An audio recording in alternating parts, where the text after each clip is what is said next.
नमस्कार दोस्तों। काफ़ी समय के अंतराल के बाद मैं आप सभी की प्रिय मित्र मोनिका राजपूत ले आई हूँ एक और सुंदर सी कविता।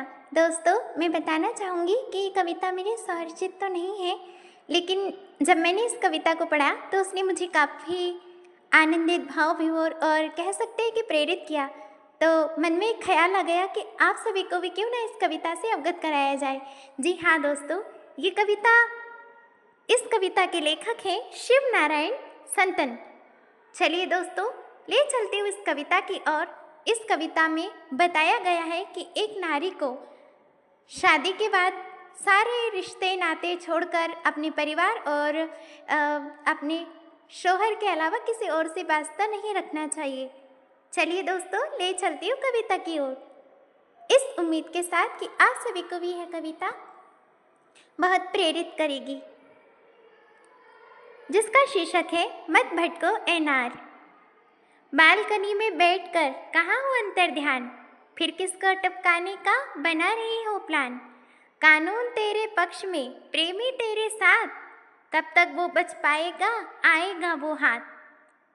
लटको खुला छोड़कर साध रही हो मौन, पता नहीं इस चक्र से बच पाएगा कौन।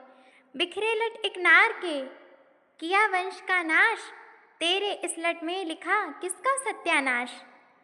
शौहर तेरा एक है मगर कई है यार, पता नहीं कि कितनों से करती हो तुम प्यार। निज शौहर की संपदा, प्रेमी तन का भोग, एक साथ चलते नहीं बिरले ये संयोग। यौवन रस को चूस कर छोड़ेगा वो यार, कितनों की संपत्ति भी लेकर हुआ फरार। ना पसंद है पीहर तो कर पीहर से यास, या फिर यार संग में ले ले फेरे साथ। निज सुहाग का नाश कर चाहती हो सुख चैन, हो सकता रहना पड़े जीवन भर बेचैन।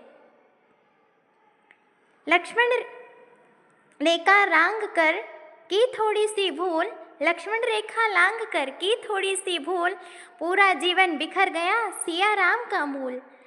मर्यादा को छोड़कर मत भटको ए नार, काम अंत तक आएगा अपना ही परिवार। धन्यवाद दोस्तों।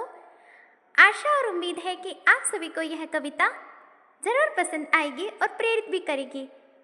यदि मेरी कविता में मेरे द्वारा किसी भी प्रकार की त्रुटि हुई हो तो उसके लिए मैं आप सभी के समक्ष एक निवेदन करती हूँ कि आप सभी मुझे अपनी गलतियों से अवगत अवश्य कराएं। धन्यवाद दोस्तों।